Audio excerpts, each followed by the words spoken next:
What do you do when your wife of 8 years looks you in the eye during dinner and says, "I'm done being your wife"? Not in anger, but with icy calm. No shouting, no fight, just the cold, methodical dismantling of everything you thought was stable. But what if her independence turned into a silent game of war, and you decided not to play? Dinner was quiet, not awkward quiet, just the usual midweek silence after a long day. Craig sliced into a baked chicken breast, glancing across the table at Lisa. She wasn't looking at him. Then, without warning, she set down her fork, sat back and said, "I'm done being your wife." Craig blinked. He thought he'd misheard. "Sorry, what?" She didn't repeat herself. She didn't even blink. "I'll cook for myself. You cook for yourself. I'll clean my stuff. You handle yours." The fork in Craig's hand suddenly felt heavier. The kitchen, their shared space of quiet routines and weekend pancake mornings, now felt unfamiliar. "Lisa, what are you talking about?" His voice cracked, unsure whether to laugh or panic. "I'm talking about independence," she said. "About not being your housekeeper, not being your built-in support system. I want to know who I am without being your wife." He gave a nervous laugh. "So what, you want more girls' nights? A solo trip? We can figure that out." She shook her head, slow, deliberate. "No, Craig, I want you to stop assuming I exist to make your life easier. I want my own life, and I want it now." Craig stared at her, trying to make sense of what she was saying. "Since when has being there for each other become a burden?" "It became a burden," she said coldly, "when I disappeared into your routine." The tone wasn't angry, it was detached. That made it worse. "You love the idea of a partner," she continued, "someone who fits neatly into your plans. But I'm not furniture, Craig." He sat up straighter. "We built this life together. A real life. Mortgage, plans, shared goals. You don't just back out like it's a bad episode of a show you're done watching." "I'm not backing out," she said. "I'm stepping away. I want space. To live for myself." "So what?" he asked. "We divide the fridge? Tape off the carpet like a college dorm?" She didn't answer. She just stood up, walked out, and left half her dinner on the plate. Craig sat there alone, fork still in hand. The clock ticked louder than it should have. He wasn't sure if this was the start of a fight or something far more permanent. The next morning, the house felt different, still but not peaceful. Craig came downstairs hoping maybe she'd laugh it off, call it stress. Instead, he found one plate on the table, hers, with one egg and a slice of toast. Neatly arranged. No coffee for him, no second plate, no acknowledgement. She hadn't just said she wanted space, she was already living it. He made his own breakfast, burned toast, overdone eggs, and sat opposite her untouched seat. It felt like eating in a stranger's kitchen. They didn't talk. Not that day, not the next. Lisa cleaned only her side of the bedroom. Craig washed only his clothes.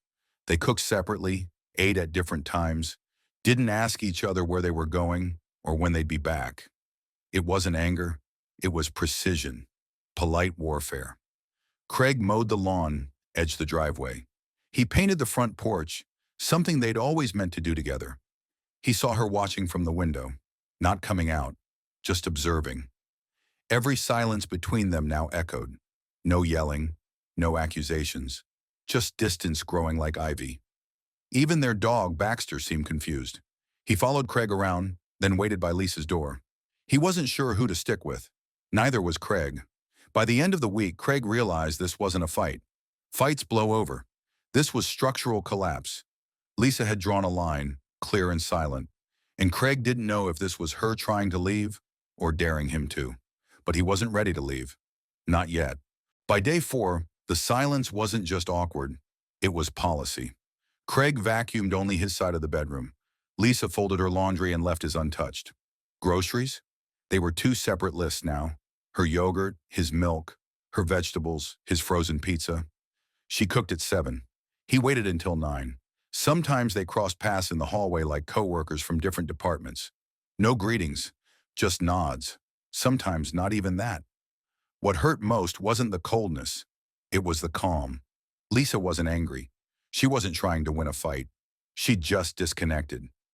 Craig kept doing the little things, the yard work, fixing the leaky faucet, even repainted the porch they'd once planned to do together. He didn't do it for her. He did it because it grounded him.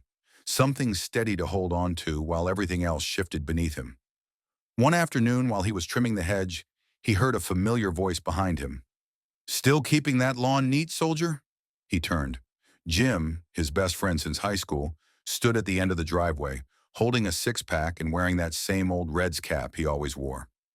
Craig managed a weak smile. "Figured you went off the grid," Jim said, walking up. "Just hiding in plain sight," Craig replied. They cracked open beers and stood in silence for a minute, the kind of silence that doesn't need to be filled. Then Jim glanced at the house. "How's Lisa?" Craig hesitated. "She's figuring herself out." Jim raised an eyebrow. "That code for something?" "She wants space," Craig said. "Not like take a weekend off space. More like we're roommates now space." Jim whistled low. "You serious?" "She's not cheating," Craig added quickly. "This isn't that kind of story." "Didn't say it was," Jim replied. "Just sounds like hell." Craig didn't argue. He took a long sip of beer. "Most guys I know," Jim said, "they'd lose it. Throw down ultimatums, burn the whole thing down. But you're letting her breathe. That takes guts." Craig hadn't thought of it that way. He was just trying not to make it worse. From inside the house, Lisa stood at the window. She wasn't hiding. She was watching. Craig caught her gaze for a split second. Her expression didn't change, but she didn't look away. That night, Craig made 2 cups of coffee. One for himself, one for her. Exactly how she liked it. No note. No grand gesture. He just left it on the counter. She picked it up without a word. Didn't put it back. It was something. Small but real. Later that day, they passed each other in the hallway. "I was looking at dates for the beach," Craig said almost casually. Lisa paused. "What about it?" "Our annual trip. It's late, but we could still go." "I haven't booked yet." She gave a small nod. "Okay, that sounds good." Craig hesitated, then added, "We'd split it, right? Since we're doing the independent thing?" Her face changed. The room seemed to pause with her. "You want me to pay half?" "We've been dividing everything else," he said, keeping his voice even. She didn't answer, just turned and walked away. Minutes later, Craig heard the bathroom door shut. Then came the sound he wasn't ready for. Quiet sobs, muffled but real. He stood in the hallway, frozen. Part of him wanted to go to her, to fix it, to say it was okay, that he'd pay, that none of it mattered. But he didn't, because it wasn't about money. It was about the cost of the wall she'd built.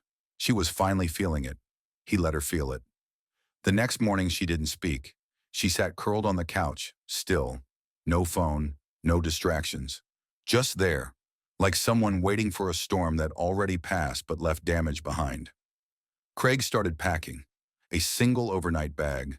Some clothes, charger, keys. Nothing dramatic. No slamming drawers. Just movement.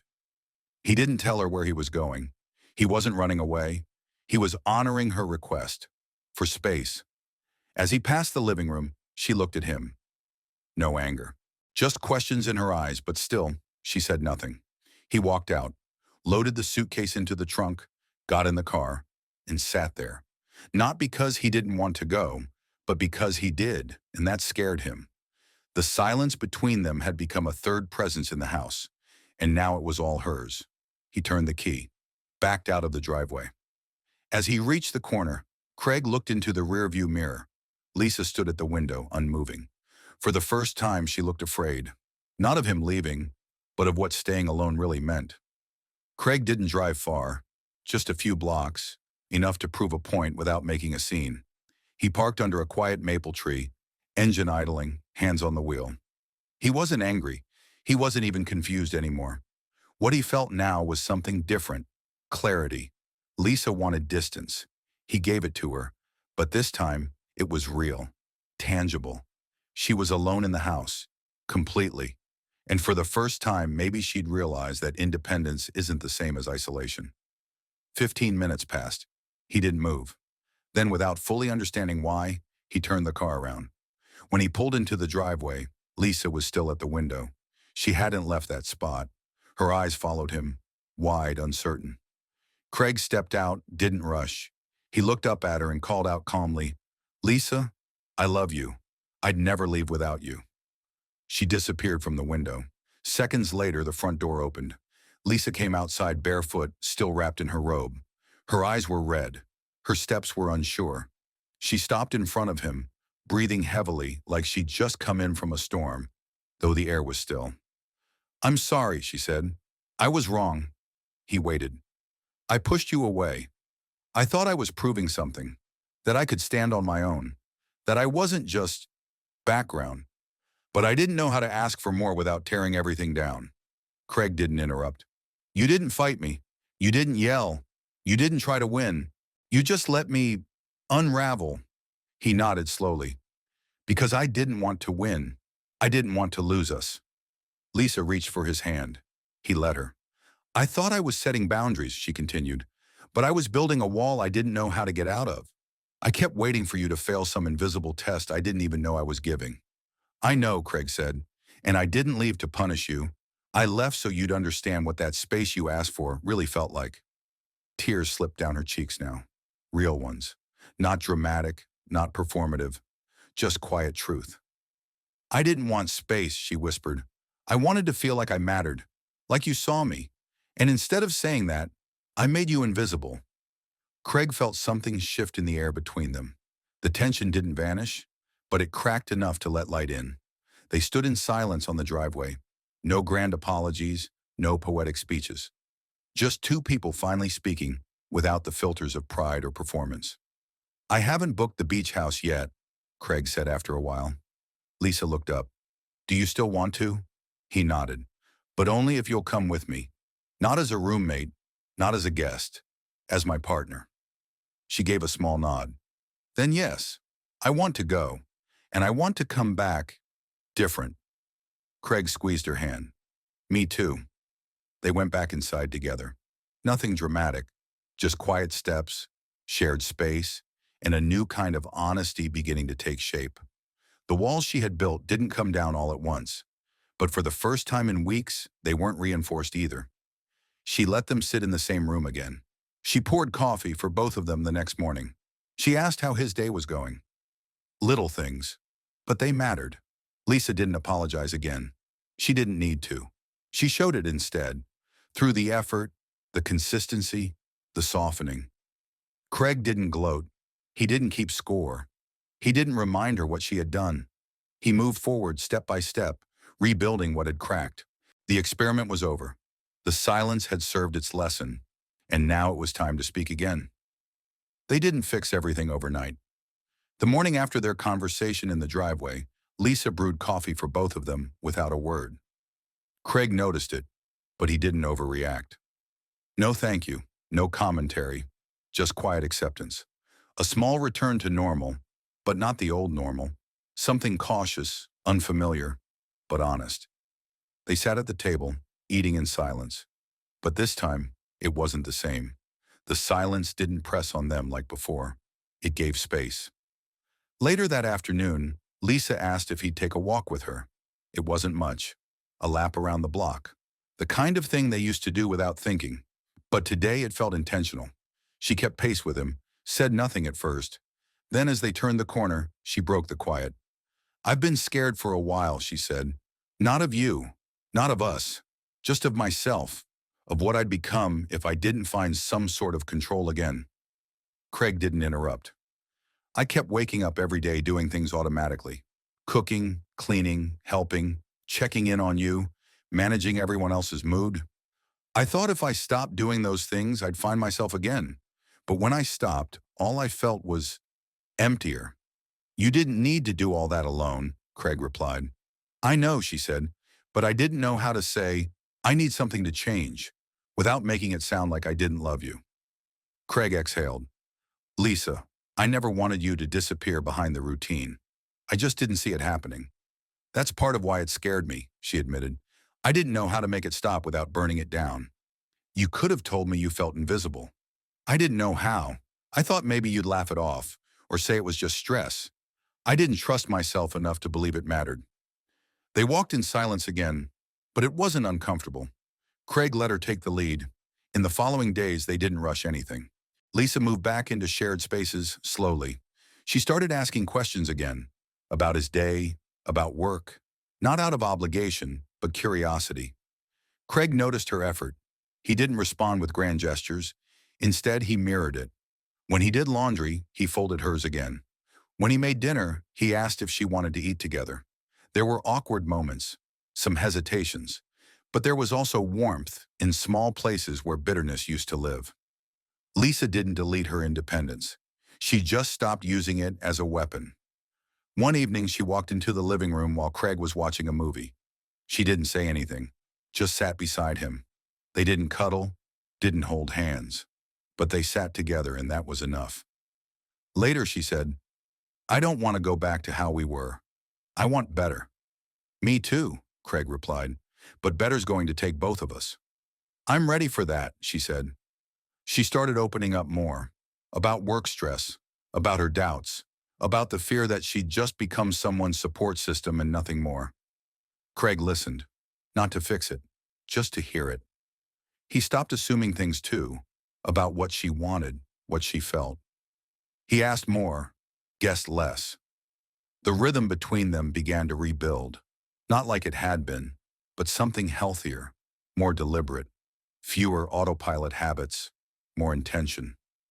They went to the beach a week later, same rental, same weekend as every year, but everything felt different. They split the cost. Lisa offered without prompting. On the second night, as they sat by the shore, she said, I thought if you let me fall apart, I'd hate you. But you didn't try to save me. You let me come back when I was ready. That meant more than I can say. I didn't want to carry you through something you needed to walk through, Craig said. But I never stopped standing nearby. Lisa nodded. I felt that, even when I tried not to. They didn't make big promises or write new rules. They just talked. And when they got back home, they kept talking. That was the difference. What had started as a breakdown became the start of a reconstruction, one built on clarity, not roles, on choice, not obligation. Lisa didn't ask Craig to rescue her. Craig didn't expect her to pick up where she left off. They moved forward, together, not perfectly, but honestly. The return from the beach wasn't dramatic. There was no grand welcome, no vows exchanged, no sweeping music moment. But that was the point. Everything was quieter now, but real. Lisa unpacked her bag and put her things back in the shared closet, not out of habit, out of choice. Craig noticed. He didn't comment. He just hung his jacket next to hers, something he hadn't done in weeks. No symbolism, just shared space, restored. Over the following month, they eased into a new rhythm. There was no written agreement, no reset button, but they both chose to show up differently. Lisa rejoined parts of the routine, but selectively. She didn't default to cleaning everything or handling all the errands. She asked Craig to split the mental load, not just chores, and when something felt off, she said so.